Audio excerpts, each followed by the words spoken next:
ప్రియమైన దేవుని బిడ్డలారా, క్రీస్తు పేరిట మీ అందరికీ శుభములు, వందనాలు తెలియచేస్తున్నాను. బైబిల్ నుండి మనం ఎన్నో సంగతులను నేర్చుకుంటున్నాం. నేర్చుకోవలసిన పుస్తకంగా దేవుడు మన కొరకు రాయించిచ్చాడు. మన జీవితపు జ్ఞాననిధిగా, పాఠ్యపుస్తకంగా బైబిల్ని ఇచ్చాడు. దీనిని మనం ప్రతిదినము ధ్యానిస్తున్నాము. అయినా ఇంకా మనకు తెలియవలసిన సంగతులు ఎన్నో ఉన్నాయన్నట్టుగా మనం నెమరు వేసుకుంటుంటే, ఆలోచిస్తుంటే అర్థమవుతుంది. మన జీవితాలు దేవునికి వన్నె తెచ్చేదిగా, ఆయనకు మహిమ తీసుకొచ్చేదిగా మన జీవితం ఉండాలి. పౌలు గారు అంటారు కదా, నా బ్రతుకు మూలముగానైనను సరే, నా చావు మూలముగానైనను సరే, నేను ఆయనను ఘనపరచాలి. మనకు అనుగ్రహింపబడిన ఈ జీవితము దేవునిని ఘనపరచటానికి, మహిమపరచటానికి, కీర్తించటానికి. అందుకే మనకి ఈ జీవితాన్ని ఇచ్చాడు. ఆయనను ఎలా మహిమపరచాలి, ఎలా ఘనపరచాలి, ఎలా కీర్తించాలి అన్నది వ్రాయబడిన దాని ప్రకారంగా మనము చెయ్యాలి. అప్పుడే మన జీవితాలు ధన్యమైపోతాయి. మన బ్రతుకులో జరుగుతున్న పొరపాట్లు కానీ, తప్పులు కానీ, ఇవన్నింటినీ దేవుడు తన కృపచేత మనల్ని కరుణించి, వాటిని క్షమించి, మనల్ని దీవించే విధంగా ఉండాలని ఎన్నెన్నో గొప్ప గొప్ప సంగతులు రాయించాడు. అలాంటి సంగతిలో ఈరోజు ఒక సంగతిని నేర్చుకుందామండి. ఏం చెప్పాలా అని మీ కొరకు ఆలోచించాను. దేవుడు ఒక ఆలోచన నాకు ఇచ్చాడు. ఆలోచన మీ ముందు పెడుతున్నాను. ఇది చాలా ఇంపార్టెంట్. అందరూ ఈ మాటలను మనం జాగ్రత్తగా ఆలోచించాలి. లూకా సువార్త, యేసుప్రభు వారు భూమి మీదకి వచ్చిన తర్వాత మహనీయుడు. ఆయన ప్రవర్తన, ఆయన మాటలు, ఆయన చేసే కార్యాలను మనం తలపోసుకుంటే అందులో ఈ మాటలు చాలా ఆకట్టుకుంటాయండి. చూడండి, లూకా సువార్త 21వ అధ్యాయం మొదటి 4 వచనాలు చదువుదాం. కానుక పెట్టెలో తమ కానుకలను వేయుచున్న ధనవంతులను ఆయన పారజూసెను అని అంటున్నారు. చూడండి, కానుక పెట్టెలో కానుకలు వేయుచున్న ధనవంతులను ఆయన పారచూస్తున్నాడు. పారచూడడం అంటే పరిశీలించి చూడటం. వాళ్ళ స్థితి ఏంటి, వాళ్ళ చేతి నుండి వేస్తున్న కానుకల పరిస్థితి ఏంటి, నేనంటే ఏంటి అని లోకంలో మనుషులకు చెప్తాము. కానీ నువ్వంటే ఏంటిదో కూడా దేవునికి చూపించాలి కదా. నేనంటే అంత ఇంత అని మనము మనుషుల ముందు డంబములు కొడుతుంటాం.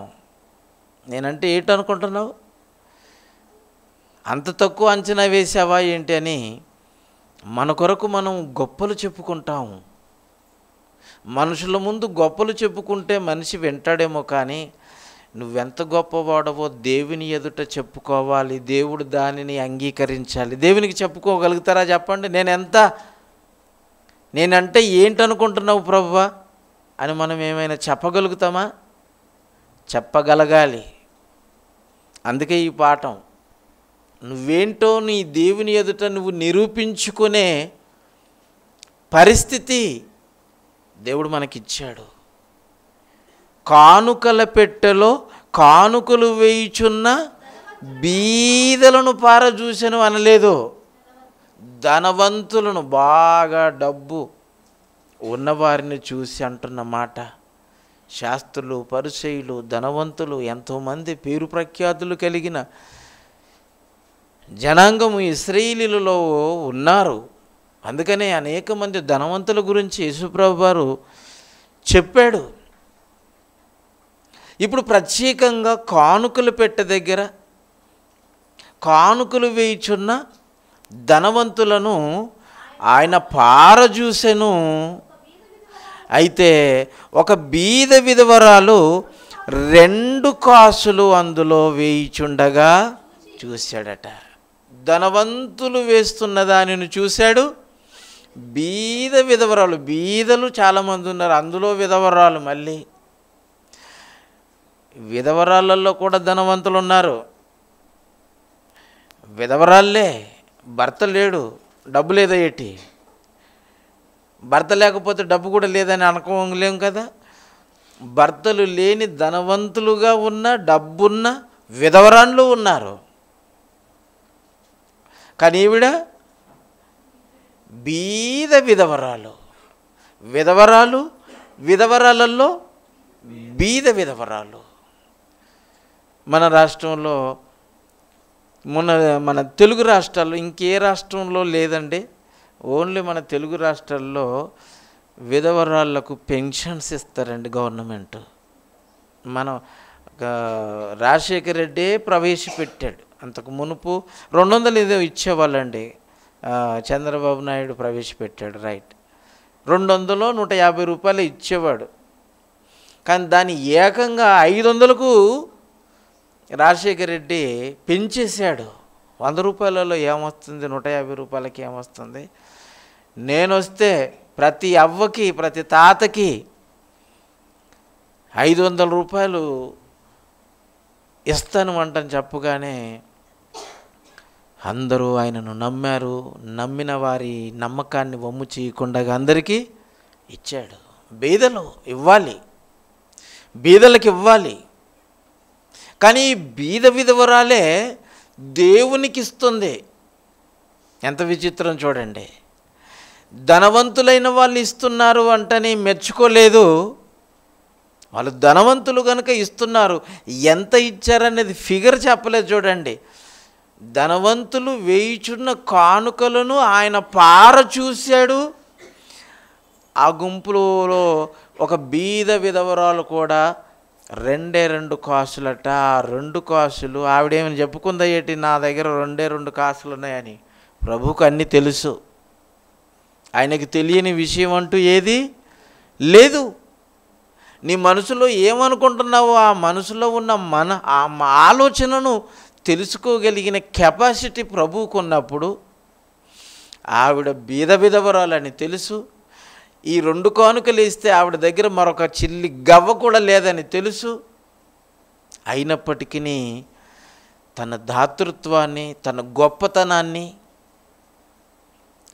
దేవుని ఎదుట, అందులో ప్రత్యక్షంగా ఉన్న దేవుని యొద్ద నుండి వచ్చిన దేవుని ఎదుట ఆవిడ తన కెపాసిటీని చాటుకొని దేవుని చేత పొగడబడ్డదండి.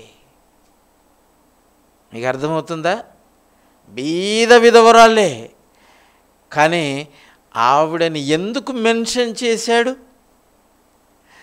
ఆవిడ స్థితిని ఎందుకు జ్ఞాపకం చేస్తున్నాడు? మరీ రాయించి ఈ తరములో మనం ధ్యానించటానికి ఆవిడ చేసినది ఈరోజు మనం ఆలోచించుకుంటున్నాము అని అంటే, బీదలు కూడా దేవుని ఎదుట గొప్ప ధనవంతుల్లా తమ్మును తాము చాటుకుంటున్నారండి. మేము బీదవాళ్ళమే లోకానికి, కానీ ఉన్నవాడైన దేవుని ఉండిలో మేము వేస్తున్నది భిక్షగాడికి వేసిన కానుకలు చిల్లర కాదు, చిరిగిపోయిన నోట్లు కాదు. 2 కానుకలు, అవి తప్ప ఆవిడ దగ్గర మరో చిల్లి గవ్వలేదని ఎరిగిన ప్రభువు ఆమె చెప్పని ఆమె స్థితిని ప్రస్తావించాడు. ఒక విధవరాలు 2 కాసులు అందులో వేయిచుండగా చూసి, ఈ విధవరాలు అందరికంటే ఎక్కువగా వేసినని మీతో నిజముగా చెప్పుచున్నాను. నిజంగా చెబుతున్నా, నేను అబద్ధం చెప్పటం లేదు. అందరికంటే 2 కాసులు ఎక్కువైపోయాయి చూడండి. ధనవంతులు 100 కాసులు వేయచ్చు, కానీ వాళ్ళకు ఉన్న దాంట్లో కొంతేశారు. కానీ ఈవిడ స్థితి ఏమో విధవరాలు, అందులో ఆవిడ భర్త లేని విధవరాలు, స్టేటస్ ఏమో పూర్, ఇంకా తనకు ఎవరు లేరు, విధవరాలు, భర్త లేడు, మరి పిల్లలు కూడా ఉన్నారో లేరో తెలియదు మనకి. కానీ ఆవిడ బీద విధవరాలు. ఆవిడ గురించి ప్రభు ఏమని చెప్పాడంటే, అందరికంటే ఎక్కువగా వేసిదట. చూడండి, 2 కానుకలు ఎక్కువనా 100 కానుకలు ఎక్కువనా, 100 కాసులు ఎక్కువనా 2 కానుకలు ఎక్కువనా చెప్పండి. ధనవంతులు 100 కాసులు వేశారు అని అనుకుందాం, 100 కాదు, ఒక 10 వేశారు అనుకుందాం. 10 కాసులు వేసిన వాళ్ళు ఉన్నారు, 2 కాసులు వేసిన వాళ్ళు ఉన్నారు. ఈ ఇద్దరిలో ఎవరు ఎక్కువ వేశారంటే మీరు ఎవరు చెప్తారు? మీరు 10 కానుకలు వేసిన వారి గురించి చెప్పేస్తారు. వాళ్ళు 10 వేశారంటే వాళ్ళు అది గొప్ప అంటారు. కానీ ప్రభు ఏమంటున్నాడు? 2 కాసులు వేసినదే ఆవిడ గొప్ప అంటున్నాడు. ఎందుకు గొప్ప? ఆవిడ దగ్గర ఇది వేస్తే మరొకటి లేదు, తన గురించి ఆలోచించుకోలేదు, మరుక్షణం ఏం జరగబోతుందో ఆలోచించలేదు. మనమైతే రేపటి గురించి ఆలోచించి 4 రాళ్ళు వెనకేసుకుంటాం. 4 రాళ్ళు వేసి వెనకేసుకొని అవేమైనా వెనకేసినవన్నీ దేవుని ముందుకు తీసుకొస్తామంటే లేదు, ఆ వెనకకే ఉంటాయి అంతే. ఆ వెనకాల మోసుకుపోయేవాడి ఆ నలుగురు గురించి ఈ నలుగురు దాచిపెడుతుంటారు.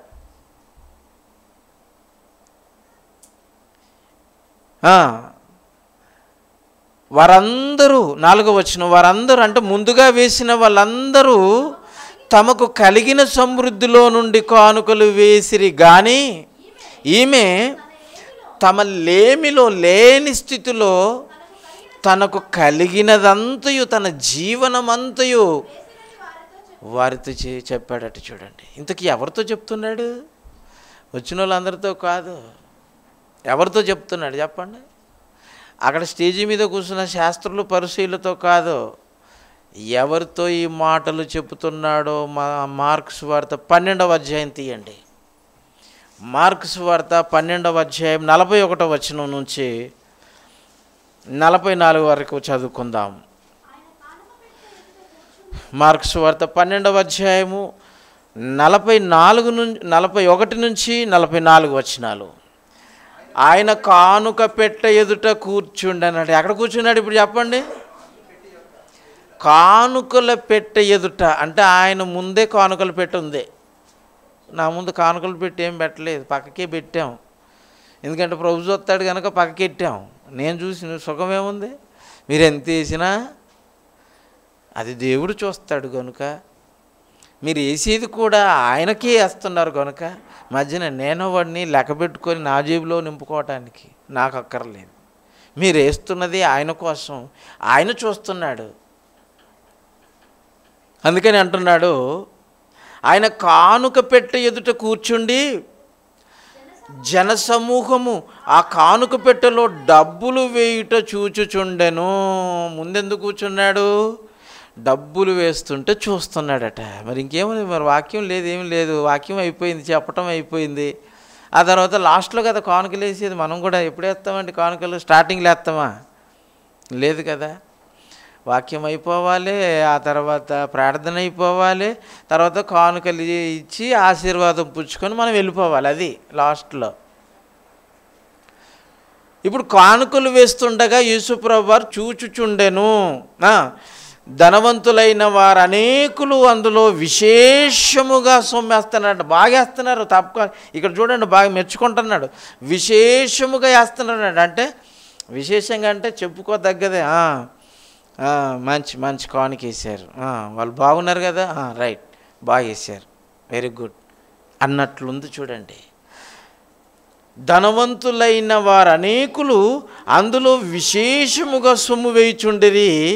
ఒక బీద విధవరాలు వచ్చి 2 కాసులు వేయగా ఆయన తన శిష్యులను పిలిచి కానుక పెట్టెలో డబ్బులు వేసిన వారందరికంటే ఈ బీద విధవరాలు ఎక్కువగా వేసెనని మీతో నిశ్చయముగా చెప్పుచున్నాను. అంటే శిష్యులతో చెప్తున్నాడు, ఇది అందరితో కాదు. విశ్వాసులతోటే చెప్పాలి ఏదే కానీ, అంతే కదండి. తన యందు విశ్వాసం ఉంచిన వారితోటే చెప్పాలి. ధనవంతులైన వాళ్ళు అనేకులు ఉన్నారు, వారికి స్టేటస్ తగ్గట్టుగా దానకులు కానుకలు వేస్తున్నారు. కానీ ఈవిడ స్టేటస్ బీద విధవరాలు, పూరు, అందులో తనకు కలిగినదంతా వేయటం వలన వారేమో ఉన్న దాంట్లో కొంత వేశారు, సమృద్ధిగా కొంత వేశారు, సమృద్ధిలో కొంత వేశారు. ఆ కొంత కూడా విశేషంగానే వేశారు, చెప్పుకోదగ్గ కానుకే వేశారు. మనం వేస్తాం, ఎప్పుడు చూసినా లెక్క పెడితే 10 రూపాయల నోట్లే తప్ప ఇంకేమన్నా 20 రూపాయల నోటు చాలా తక్కువ వస్తుంది, అంతకు మించి ఇంకొకటి ఉండదు. అంటే చిల్లర, ఇది 100 రూపాయలని చిల్లర చేసి వేస్తాం. దేవుడికి ఇవ్వటానికి చిల్లర వెతుకుతాము. ఈ బీద విధవరాలే, బీదదే. ఈ 2 కానుకలు ఉన్నాయి, ఒకటేసి ఒకటి ఉంచుకోవచ్చు కదా. నాకెవరున్నారు అంటని ఒకటి దేవుడికి వేసి ఒకటి నా దగ్గర, ఈ ఒక్క కాసు నా దగ్గర ఉంచుకుంటే తప్పేంటి అని అనుకోలేదండి. ఈ రెండింటిని ఇచ్చిన దేవుడికి రెండింటిని ఇచ్చేస్తే నాకే లోటు లేదు, నాకే లోటు ఉండదు అని నమ్మింది ఆవిడ. నమ్మకం అది. దేవుడికి నేనిస్తే నాకే లోటు లేకుండా చూసుకుంటాడన్న గొప్ప నమ్మకం ఆవిడలో ఉంది కనుక జీవనమంతా ఇచ్చింది, అందరికంటే ఎక్కువగా ఇచ్చిందని శిష్యులతో చెప్పుతున్నాడు. చూసారా, అందరితో చెప్పటం లేదు, శిష్యులతోటి చెప్తున్నాడు. అంటే యేసుప్రభు వారు మనం వేస్తున్న కానుకలను చూస్తాడా? డైరెక్ట్గా ఆయన కాలంలో ఆయన ఎదుట ఉన్న పెట్టెలో వేస్తున్న కానుకలను చూశాడట. అంటే తదేకంగా ఎవరెంత ఇస్తున్నారు? 2 కానుకలు వేసారనుకోండి, ఎట్లా తెలిసింది ప్రభువుకి? టంగ్ టంగ్ అని 2 సార్లు పడ్డది, అంతే కదా. మరి మనమైనా కొంతమంది సైలెంట్గా వేస్తుంటారు, ఆ అంచుల పోంట వదిలేస్తుంటారు. ఏమండి, గలపెట్టులో సౌండ్లు పడుతుంటే అప్పుడప్పుడు చూస్తుంటామండి, మనం కూడా అబ్జర్వ్ చేస్తాం కదా. అందుకని మన దగ్గర చిల్లర ఎవరు వేయొద్దని చెప్పాము. మీరు వేయకపోయినా పర్వాలేదు, కానీ దేవుని చిల్లరవాడి కింద లెక్క కట్టకండి అని చిల్లర వేయటమే మానే. మీరు వేయకపోయినా పర్వాలేదు, మీ మనవరాలకో మనవలకో పిల్లలకో చాక్లెట్లైనా ఇప్పించేయండి, అది శుభ్రంగా తినేసి మీ మీద ప్రేమైనా పెట్టుకుంటారు. కానీ దేవుడికి జీవితం ఇవ్వాలి. ఆవిడ జీవితం అంతా ఇచ్చింది, జీవనమంతా ఇచ్చింది, బీద విధవరాలే. కానీ దేవుని మీద ఆవిడకున్న నమ్మకం ఏంటంటే, నాకున్నదంతా దేవుడికి ఇస్తే నా ప్రతి అవసరతను ఆయన తీరుస్తాడు, అది నమ్మకం. మిగిలిన వాళ్ళు కొంత ఉంచుకొని కొంత వేశారు. ఆ కొంత ఎందుకు? వాళ్ళ అవసరాలకు, వాళ్ళ కొరకు వాళ్ళు ఆలోచించుకున్నారు. కానీ బీద విధవరాలు లేమిలో తనకున్న జీవనమంతా ఇచ్చి ఆవిడ దేవుని మెప్పు పొందుకుంది. దేవుని మెప్పు పొందుకుందండి ఆవిడ. ఇలాంటి కానుకలు ఇవ్వాలి, దేవునికి మనం ఇవ్వాలి, దేవునికి మనం ఇవ్వాలి ఖచ్చితంగా అని ఇశ్రాయేలీయులు నేర్చుకున్నారండి. వాళ్ళు ఏం జరిగినా, మేలు జరిగినా కీడు జరిగినా, మనకు ఉన్నా లేకపోయినా మనల్ని కన్న తండ్రి ఆయన సన్నిధిలో మనం కానుకలు అర్పించుకోవాలనే ఆలోచన ఇశ్రాయేలీయులకి ఎలా కలిగింది? అందుకనే కీర్తనల గ్రంథము 76వ కీర్తన 11వ వచనాన్ని చదువుకుందాం. త్వరగా తీయండి. 76వ కీర్తన 11వ వచనం. మీ దేవుడైన యెహోవాకు మ్రొక్కుకొని మీ మెక్కుబడులను చెల్లించుడి, ఆయన చుట్టూన్న వారందరూ భయంకరుడగు ఆయనకు కానుకలు తెచ్చి అర్పింపవలను. కానుకలు తెచ్చి అర్పింపవలను. ఆయన మన చుట్టూన్న వారందరికంటే భయంకరుడు. లోకములో మనుషులకు దేవతలు, దేవుళ్ళు, ప్రభువులు అనబడిన వారు ఉన్నను మనకు మాత్రం ఒక్కడే దేవుడు, ఒక్కడే ప్రభువు. ఆయన ఎదుట మనం ఉన్నాము. మనకు కలిగిన వాటిలో దేవునికి ఇవ్వాలని మొక్కుకోవాలటండి. మొక్కుకుంటారా లేదా? దేవునిలోనికి రాకమునుపు ఎన్నో మొక్కులు మొక్కుకున్నారు, కానీ దేవునిలోనికి వచ్చిన తర్వాత మొక్కే లేదు. అంతేనా కదా? అంతకు మునుపు మొక్కుకున్నారు, ఎన్నింటినో మొక్కుకున్నారు, మొక్కుబడులు చెల్లించారు. మేకను పెంచుకున్నారు, మేకనిచ్చారు. ఏమండి, పొలంలో పంట పండితే ఆ పంటలో కొంత భాగం మొక్కుబడులకు ఇచ్చారు, కానుకలు ఇచ్చారు, ఎన్నెన్నో ఇచ్చారు. కానీ నిజమైన దేవుణ్ణి నమ్ముకున్న తర్వాత ఆ నిజమైన దేవుడికి మొక్కుకోవటమే లేదు. ఎంతమంది మొక్కుకున్నారు, ఎన్ని మొక్కుబడులు చెల్లించారని చేతులు ఎత్తమంటే ఒక్కరెత్తరు నాకు తెలిసి. ఎందుకు? నిజమైన దేవునికి మొక్కుకోవడం లేదు. కాని వారందరికీ మొక్కుకొని మొక్కుబడులు చెల్లించొచ్చాము. కానీ నిజమైన దేవుడు, జీవము గల దేవుడు, జన్మింపజేసిన దేవుడు, బ్రతికిస్తున్న దేవుడు, గర్భాల ఫలింపజేస్తున్న దేవుడు, మనకు సమస్తమును ధారాళముగా దయచేయుచున్న దేవునికి మాత్రం మనం మొక్కుకొనటం లేదు, మొక్కుబడి చెల్లించటమూ లేదు. మన చుట్టూన్న వారందరికంటే ఆయన మిక్కిలి భయంకరుడు. దేవదూతల మధ్యన చెప్పేశాడు కదా, ఆయన తన చుట్టూన్న వారందరికంటే, దేవదూతల కంటే మిక్కిలి భయంకరుడు గనక గజ గజ గజ వణుకుతున్నాయి దేవదూతలు. అంత ఘనమైన దేవునిని తండ్రిగా పిలుస్తున్న మీరు మీ తండ్రికి ఏమని మొక్కుకుంటున్నారండి? ప్రార్థన చేస్తారు, అది దేవా, ఇది దేవా, ఇది దేవా, అది ఇవ్వండి, మొత్తం మీరు లిస్టే పెడతారు. కానీ దేవునికి నేనేమి ఇవ్వాలి అంటే ఏమైనా ఎప్పుడైనా మొక్కుకున్నారా? చెప్పండి. ఉద్యోగం వస్తే మొదటి జీతం నీకు ఇస్తానని మొక్కుకుంటారు. మొదటి జీతం, ఆ తర్వాత అన్ని జీతాలన్నీ నావి, మొదటి జీతం నీది. అంటే ఒక 30 సంవత్సరాల జీతం నాది, మొదటి సంవత్సరం మొదటి నెల జీతం నీది. మొదటి నెల జీతం చాలా తక్కువ ఉంటుంది. రిటైర్మెంట్ అయ్యే టైంలో వచ్చిన జీతం ఎక్కువ ఉంటుంది. అది ఇద్దామా? లేదు. అంటే ఏది తక్కువ ఉంటే అది దేవుడికి ఇవ్వటానికి మొక్కుకుంటామే తప్ప నా సంపాదనలో ఆయనకి నేను ఇవ్వాలి ఇంతని కాదు. ఈ బీద విధవరాలకి 10% వేసిందా? 100% వేసింది. 10% కాదు, క్రీస్తు 10% గురించి మనకు బోధ చేయలేదు, 100%. ఎందుకు తన శిష్యులతో చెబుతున్నాడు?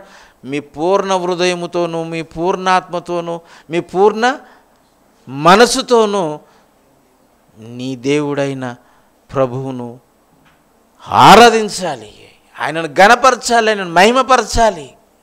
10% ఏంటండి? అది ఇశ్రాయేలీయులది, అది మనది కాదు. దేవుని కొరకు నువ్విచ్చేది ఆయనను ఘనపరచాలి, దేవుడే ఆశ్చర్యపోవాలి. అంత ఉన్నతంగా దేవునికి కానుక ఇవ్వాలటండి. ఇస్తున్నారా మీరు? అలాంటి కానుకలు ఇస్తున్నారా? నెలకు విశ్వాసులముగా మనమంతా కొంత సొమ్మును పోగు చేయాలని దేవుడు చెప్పినా ఎంతమంది ఇస్తున్నారండి? ఎంతమంది ఇస్తున్నారు? ఆలోచించుకోండి. మీరు బీదలైపోతారు. ఇంకా కారణం ఏంటంటే మీ బీద స్థితిలో మీరు ధనికులని దేవునికి చూపెట్టుకోలేకపోతున్నారు. 10 ఉంటే 10 ఇస్తే ఎలాగా అని ఆలోచన. అంటే మీ గురించి మీరే ఆలోచించుకుంటున్నారా? అలాగైతే వర్షం కురిపించుకో, అలాగైతే సూర్యుని రప్పించు, ఆయన ప్రమేయం లేకుండా భూమిని ఫలింపచేయి. అందుకని ఆకాశ పక్షులను చూడుడి, అవి విత్తవు, మీలేక విత్తనాలు వేయవు, మీలేక కొయ్యవు, కొట్లల్లో కూర్చుకోవు, కానీ వాటి సమస్త వైభవం అంటే బ్రహ్మాండమైన జీవితం వాటికి. ఒకటే యూనిఫామ్ దేవుడిచ్చాడు, అంతే కదా. ఎప్పుడు చూసినా చూడండి మెరిసిపోతుంటుంది యూనిఫామ్. అది స్కూల్ పిల్లలకి యూనిఫామ్ ఒకటే ఉంటుంది. స్కూల్లో చదివినంతకాలం, భూమి మీద ఉన్నంతకాలం మనకు కూడా ఒకటే యూనిఫామ్ ఇచ్చాడు ప్రారంభంలో. కానీ బుర్ర తినేసి మనము ఇగో ఇలాంటి బట్టలు తెచ్చుకున్నాము, చిరిగిపోయేవి, మాసిపోయేవి. ఇలాంటి స్థితిని మనం కొని తెచ్చుకున్నాం. ఆజ్ఞను అతిక్రమించి పాపం వలన వచ్చిన జీతాలు ఇవన్నీ, జీవితాలు. ఆకాశ పక్షులను చూడండి, అవి విత్తవు, కోయవు, కొట్లలో కూర్చుకొనవు, ఆయనను వాటి సమస్త వైభవము సొలొమోను కంటే సహితము. చూసారు, వీటిలో ఒకదాని వలనైనను అలంకరింపబడలేదట. అంటే సొలొమోను అలంకరణలో కొంత కొదవగా ఉన్నది, కానీ ఈ పక్షులు, ఆకాశ పక్షులకు ఏ కొదవ లేదంట. కారణం ఏంటంటే అవి దేవుణ్ణి స్తుతిస్తున్నాయి, దేవుని మాటను వింటున్నాయి, దేవుని కొరకు బ్రతుకుతున్నాయి కనుక వాటిని దేవుడే పెంచి పోషిస్తున్నాడు. వాటికున్న నమ్మకం ఈరోజు మనిషికి లేకపోయింది చూడండి. అందుకని శిష్యులకి పాఠం చెప్తున్నాడు. కానుకలు వేస్తున్న ధనవంతులను చూశాడు, వారికి కలిగిన దాంట్లో విశేషమైన కానుకలు వేశారు. కానీ ఒక బీద విధవరాలు వేసింది తన జీవనం అంతా వేసి అందరికంటే ఎక్కువగా ఇచ్చిందన్న సర్టిఫికెట్ దేవుని దగ్గర పొందుకుందండి. మీరు ఎంతమంది మీకున్నది వేసి అందరికంటే ఎక్కువగా వేసిందంటని దేవుడి చేత డైరీలో మీరు మీ దేవుని డైరీలో మీ పేరును నమోదు చేసుకుంటున్నారు చెప్పండి? లేదండి, ఆలోచించుకోండి. బీద విధవరాలు వేసిన కానుక ఇంత గొప్పదని ఎందుకు చెబుతున్నాడు? రెండవ దినవృత్తాంత గ్రంథములు 31వ అధ్యాయము 10వ వచనం చూడండి. ఎందుకు వేస్తున్నారో, బీద విధవరాలు తనకు కలిగిన 2 కాసులు ఎందుకు వేసిందో ఇక్కడ రాయబడింది చూడండి. యెహోవా మందిరములోనికి జనులు కానుకలను తెచ్చుట మొదలు పెట్టినప్పటి నుండి వాళ్ళు అంటున్నారట, జనులు యెహోవా మందిరములోనికి కానుకలను తీసుకురావటం మొదలు పెట్టారట, ప్రారంభించారట. దేవుడికి మనం కానుక ఇవ్వాలి, దేవునికి మనం కానుక ఇవ్వాలి, శ్రేష్టమైనది ఇవ్వాలి.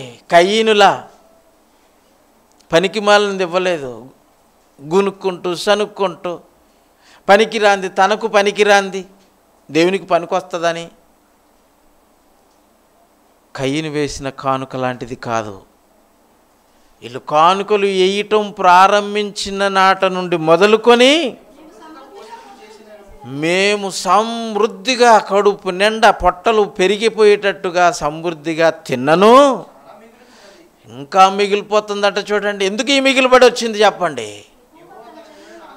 యెహోవా తన జనులను ఆశీర్వదించినందున ఇంత గొప్ప రాశి మిగిలిందంట. రాసులు మిగిలిపోయాయి, వాళ్ళు తినగా రాసులు మిగిలిపోయాట. యెహోవాకు ఇవ్వటం మొదలు పెట్టినప్పటి నుంచి, కానుక ఇవ్వటం మొదలు పెట్టినప్పటి నుంచి మీరు ఇస్తున్నారా చెప్పండి? అందుకని మీ స్థితి ఎలాగుంటుందంటే, చిల్లి సంచులో ఏమంటారు అది, చిల్లి మనకు వాక్యం ఉంది కదా, మీకు ఎన్నోసార్లు చెప్పాను. చిరిగిపోయిన సంచిలో కానుకలు వేసినట్టట. మీకు ఇలాగ చెప్తే అర్థం కాదు. చిరిగిపోయిన సంచిలో నీళ్లు పోస్తే ఎలాగుంటుందండి? నీళ్ళు పట్టుకెళ్ళిపోతారా? లేదు. అందుకని మీరు ఆర్థికంగా ఎందుకు డెవలప్ అవ్వలేకపోతున్నారు? వాళ్ళు ఎందుకు డెవలప్ అయ్యారు? ఎందుకు అయ్యారు? యెహోవా మందిరములోనికి కానుకలు తీసుకురావటం మొదలుపెట్టినప్పటి నుండి వారు తినగా, సమృద్ధిగా తినగా రాసులు రాసులు మిగిలిపోయేటండి. చూడండి, ఇంత గొప్ప రాశి మిగిలినది ఎందుకంటే దేవుడు ఆశీర్వదించాడండి. దేవునికి మనం ఇచ్చి ఆయనను సిగ్గుపరిచేటట్టు కానుకిస్తున్నామా? దేవుడు సిగ్గుపడేటట్టు ఈ స్త్రీ, ఈ బీద విధవరాలు 2 కానుకలేసి యేసుప్రభు వారి చేత కామెంటు, ఆవిడ విన్నదో లేదో తెలియదు, కానీ ఈరోజు మనం మాత్రం చదువుకుంటాం. ఈ పాఠం మాత్రం తన శిష్యులకు వేశాడు. విశ్వాసులకు చెప్పాలి ఈ పాఠం, లేకపోతే మీరు లోకంలో ఉన్నవారి వలె దేవునికి దూరం అయిపోతారు. దేవునికి మీరు చాలా దగ్గరగా ఉండాలంటే దేవుడు మిమ్మల్ని ఆశీర్వదించాలి. దేవుడు మిమ్మల్ని ఆశీర్వదించాలంటే ఆయన మీద మీరు నమ్మకం ఉంచాలి. ఎలాంటి నమ్మకం? బీద విధవరాలు ఉంచిన నమ్మకం మీరు ఉంచగలుగుతున్నారా? వాక్యాన్ని నమ్ముతున్నారా? విశ్వసిస్తున్నారా? ఆలోచించండి. ఇంత గొప్ప రాసి మిగిలిను అని రాజుతో చెప్పేశారటండి. చూసారా ఇంత గొప్పగా బ్రతికారు చూడండి. సామెతల గ్రంథం 18వ అధ్యాయం 16వ వచనం చూడండి. సామెతల గ్రంథం 18:16 వచనం.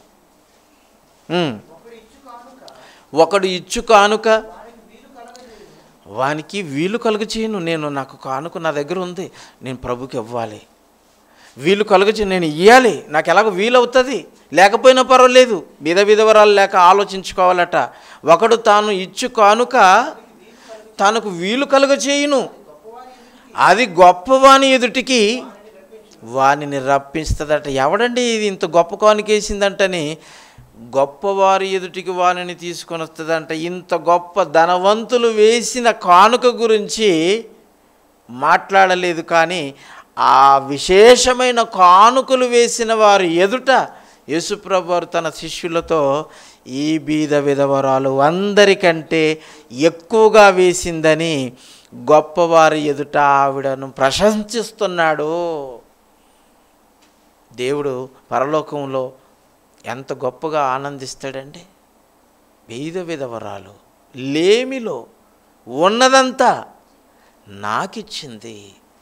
ఇంత గొప్ప మహిళను, ఇంత గొప్ప ఒంటరి మహిళను ఇంతవరకు నేను చూడలేదు అని యేసుప్రభు వారి నోట నుండి ప్రభు తండ్రి ఈ మాటను పలికించి పరిశుద్ధాత్మని ప్రేరణతో ఇదిగో లూకా గారు, మార్కు గారు ఈ గ్రంథంలో లిఖించి ఈరోజు మనకు పాఠంగా నేర్చుకోవటానికి ఈరోజు మనం చదువుకుంటున్నాం. ఈ లేఖన భాగం ఏమి నేర్చుకుంటున్నాం చెప్పండి?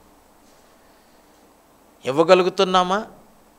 ఇచ్చిన నాట నుండి మొదలుకొని మేము సమృద్ధిగా తిన్నను, ఇంకా రాసులు కొట్లలో ధాన్యం అలా ఉండిపోయిందని రాజుతో చెబుతున్న గొప్ప జనం అండి. ఆలోచించుకోండి. ఒకడు ఇచ్చు కానుక వాను వీనికి కలుగ చేయును, అది వానిని, అది ఆ కానుక, వాడేసిన కానుక గొప్పవారి ఎదుటికి రప్పించును, ప్రశంసింపబడుతుంది. చూసారా? మనం కూడా అప్పుడప్పుడు పెళ్ళిళ్ళకు కానుకలు ఇస్తుంటాం. నా పేరు చదవకపోతే ఎలాగుంటుందండి? పేరు చదవకపోతే నా పేరు ఎందుకు చదవలేదు అంటే నేను ఇయ్యని వారి లెక్కలోకి వెళ్ళిపోతాను అని. ఎంత?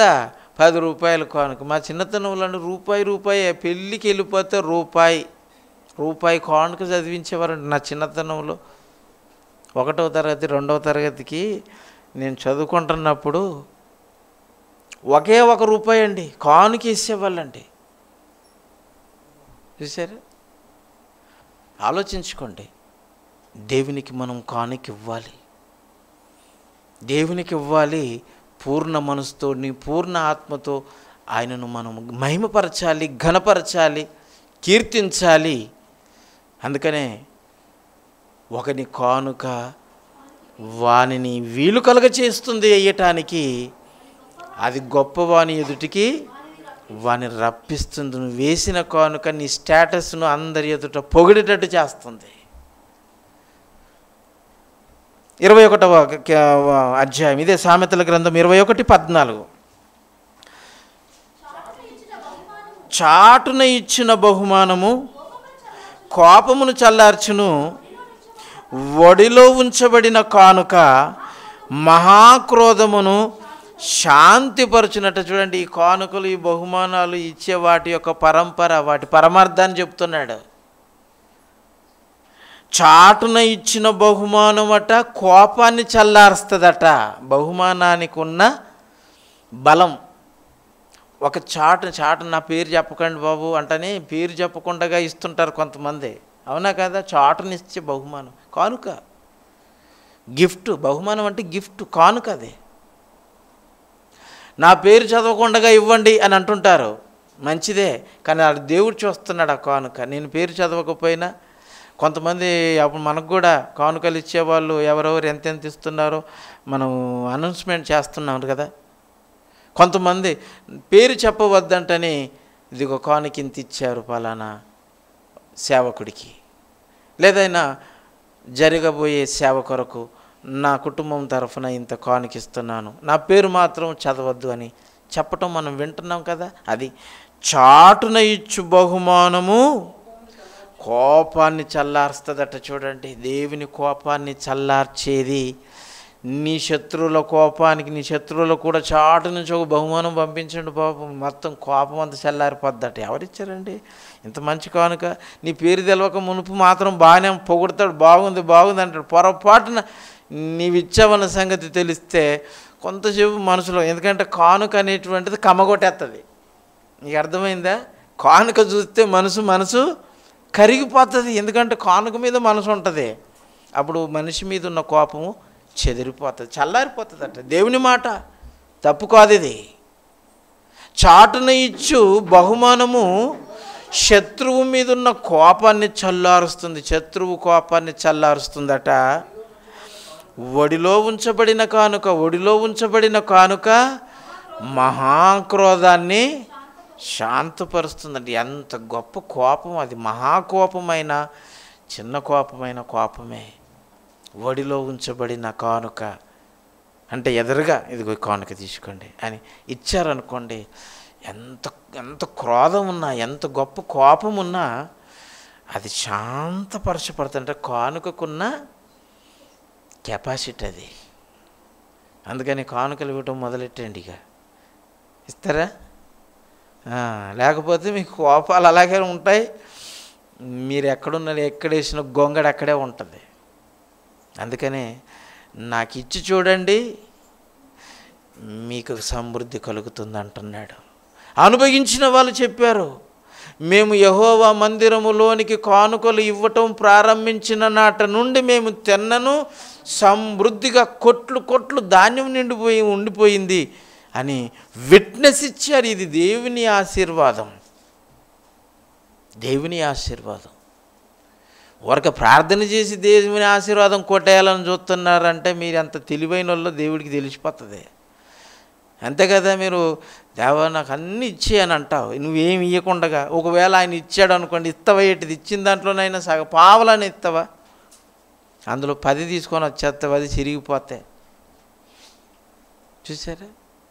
కనుక ప్రియులారా, ఒడిలో ఉంచబడిన కానుక మహాక్రోధాన్ని శాంతింపచేస్తుంది. చాటున ఇచ్చిన కానుక బహుమానము కోపాన్ని చల్లారుస్తుందట. దేవునికి ఎంత కోపం వచ్చే పనులు చేశారో మీకు తెలుసు.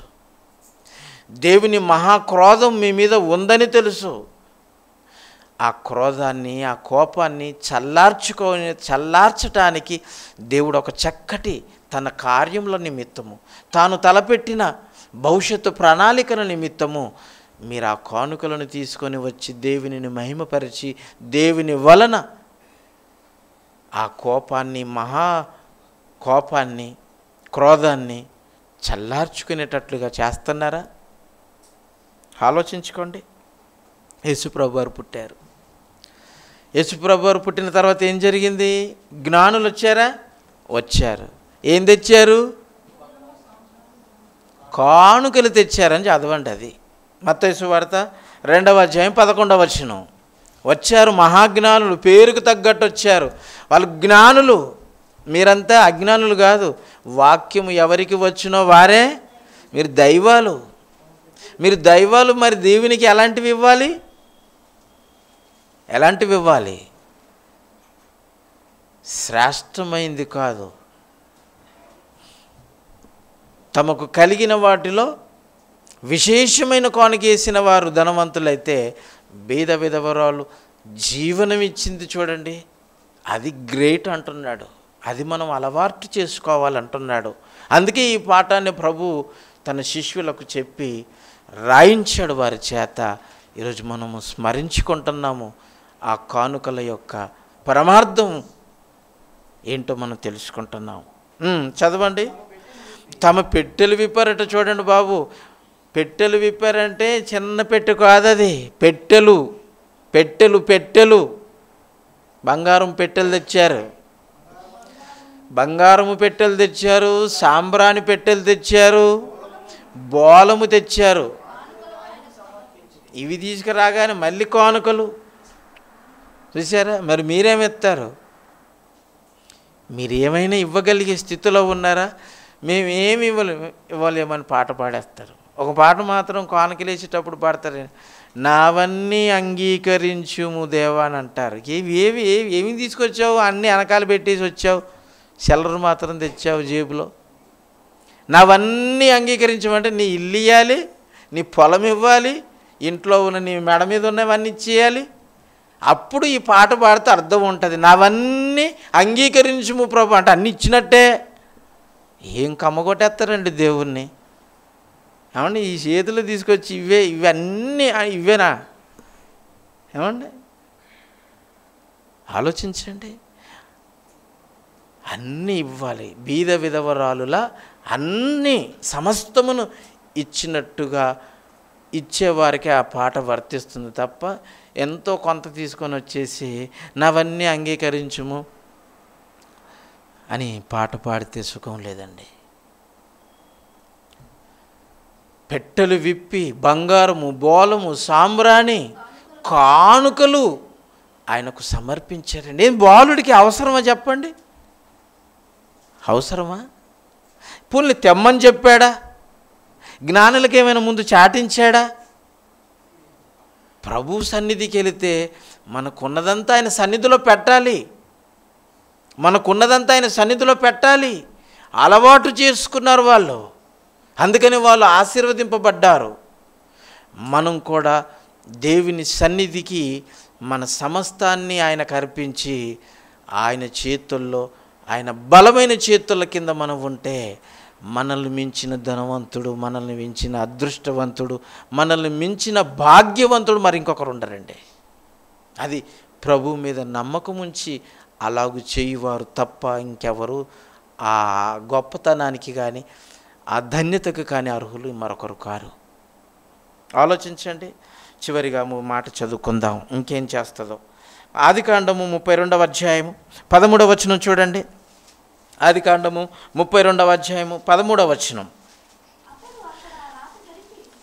యాకోబు తనకు మామగారి దగ్గర నుంచి భార్య పిల్లల్ని తనకు కలిగిన సమస్తాన్ని తీసుకొని బయలుదేరాడు. కానానికి బయలుదేరాడు. బయలుదేరుతున్నప్పుడు యొర్దాను నది అవతల ఉన్నాడు. అవతల రాత్రి పడుకున్నాడు. చీకటి అయింది కనుక ఆ రాత్రి అక్కడ గడిపి తాను సంపాదించిన దానిలో తన అన్నయ్య అయిన ఏశావు కొరకు ఒక కానుకను, అనగా 200 మేకలు అంట చూడండి. కానుక 200 మేకలు. ఒక మేక ఇచ్చి కానుక అంటాం మనం. ఒకవేళ ఇస్తే 200 మేకలను, 20 మేకపోతులను, 200 గొర్రెలను, 20 పొటేళ్లను, 30 పాడి ఒంటెలను, వాటి పిల్లలను, 40 ఆవులను, 10 ఆంబోతులను, 20 ఆడుగోడిదలను, 10 ఆడిగాడిద పిల్లలని తీసుకొని మందను వేరువేరుగా అంటే గొర్రెలది, మేకలది, పొటేళ్ళది అన్నీ సపరేట్ మందలుగా తన దాసుని చేతికి అప్పగించి వీటిని మీరు మందకు ముందు నడవండి,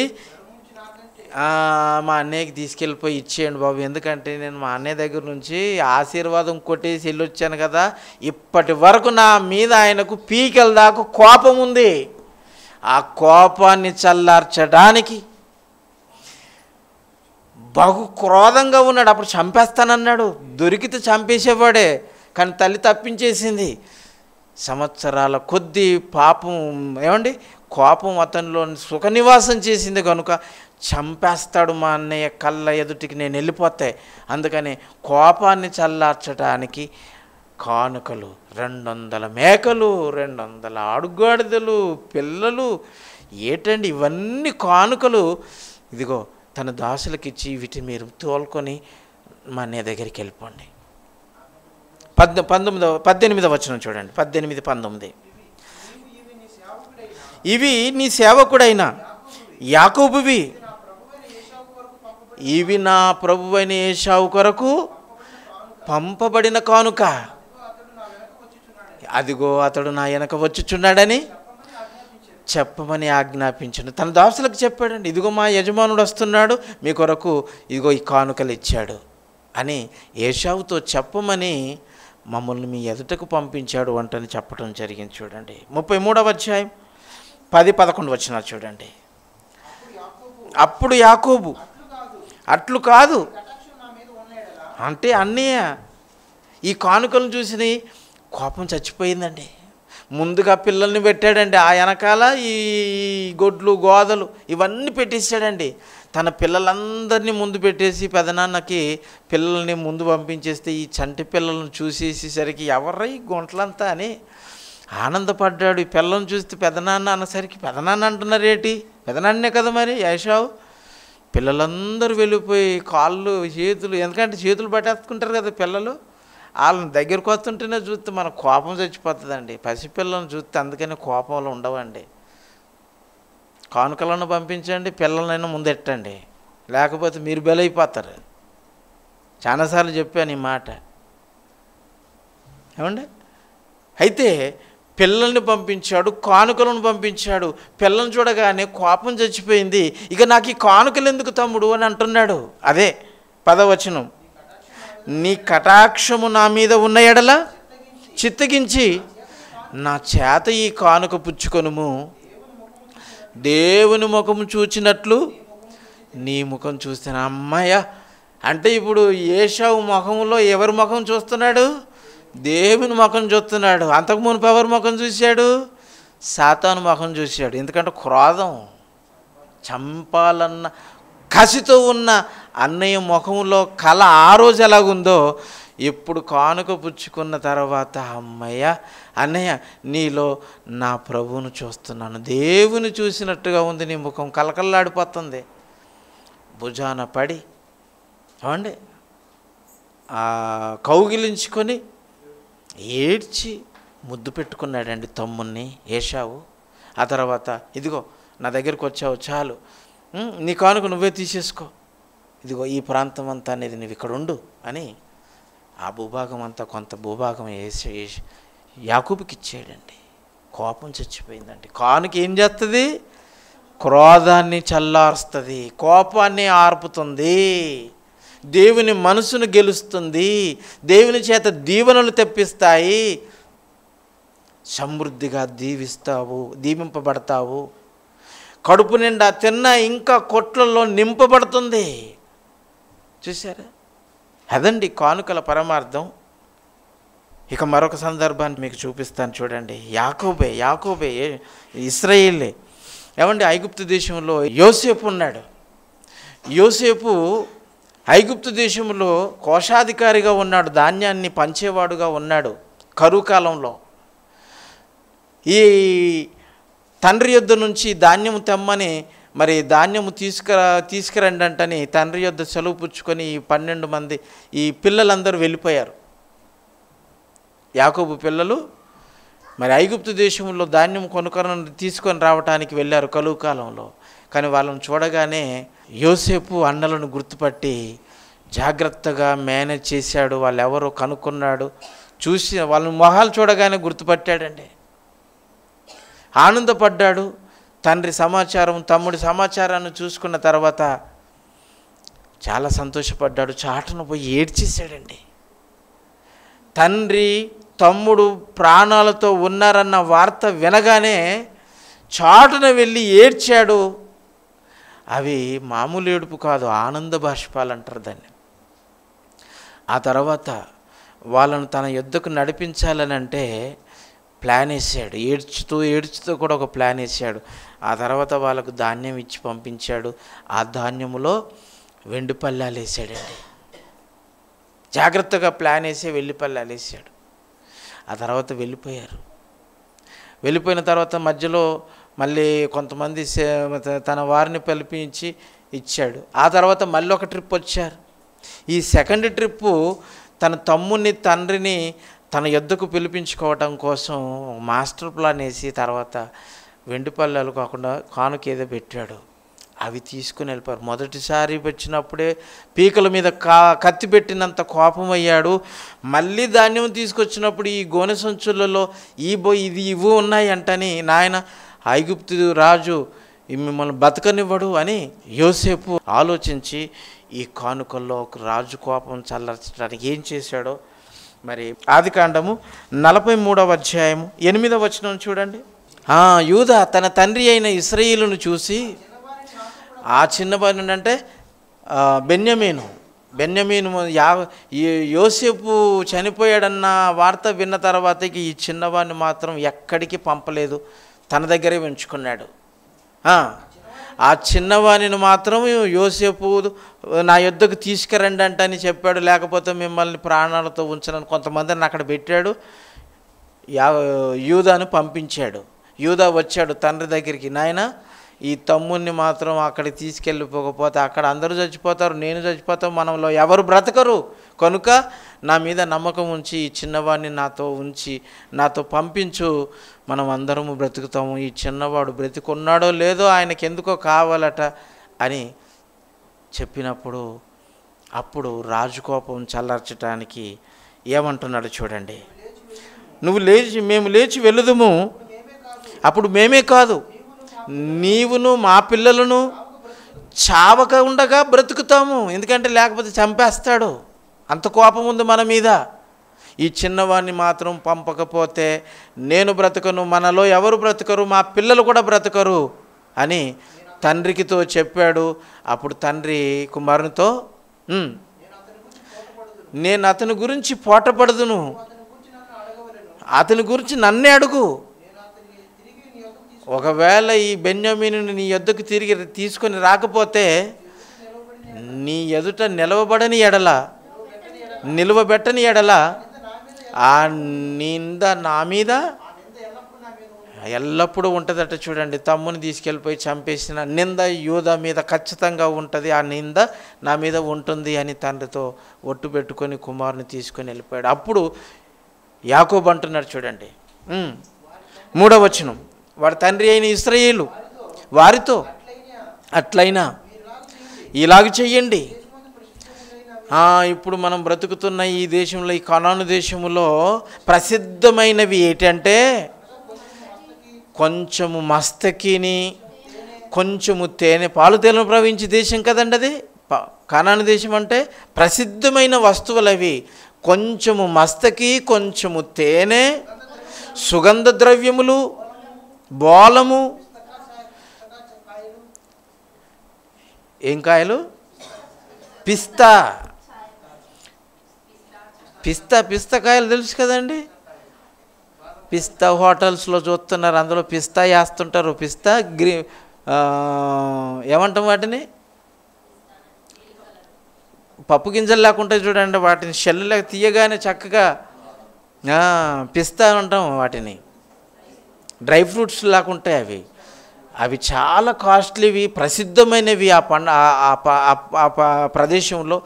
వీటిని కొంచెము తేనె, కొంచెము మస్తకి, కొంచెము సుగంధ ద్రవ్యములు, బోలము, మస్తకాయలు, బాదం కాయలు మీ గోనెలలో వేసుకొని ఆ మనుషునికి కానుకలుగా తీసుకెళ్ళిపోండి, రెట్టింపు రూకలు కూడా తీసుకుపోండి. ఈ గోనమూతులు ఉంచబడిన తిరిగి వచ్చినటువంటి అక్కడి నుంచి తిరిగి తీసుకొని వచ్చిన రూకలు చేత పట్టుకొని పోయి మరలా రాజుకి ఇచ్చేయండి. ఒకవేళ అది పొరపాటు అయి ఉండును, మీ తమ్ముని అంతే కోపం చల్లారిపోతుంది. చూసారా, అన్నయ్య కోపాన్ని ఎలాగ చల్లార్చాడో కానుకలిచ్చి, మిమ్మును మీ పిల్లల్ని మనలందరినీ ఆ ఐగుప్తు రాజు ఫరో మనల్ని చంపకుండా ఉండాలంటే మన దేశంలో ప్రసిద్ధమైనటువంటి ఈ వస్తువులను కానుకలుగా, ఆయన ఇచ్చిన ధాన్యమును ప్లస్ మనవి, వీటిని తీసుకెళ్ళిపోయి కానుకలుగా ఇవ్వండి, అప్పుడు మన ప్రాణాలతో మనం బ్రతికి బట్ట కడతాము అని చెప్పి పంపించాడండి. ఇప్పుడు చెప్పండి, కానుకలు ఎంత గొప్ప పని చేస్తున్నాయో చెప్పండి. ఇంత గొప్ప పరమార్థం ఈ కానుకల్లో ఉంటే మీరు కానుకలు ఇవ్వకుండా బిగబెట్టారనుకోండి, రాజు కోపము మన మీద ఉంటుంది, మనం దీవింపబడము.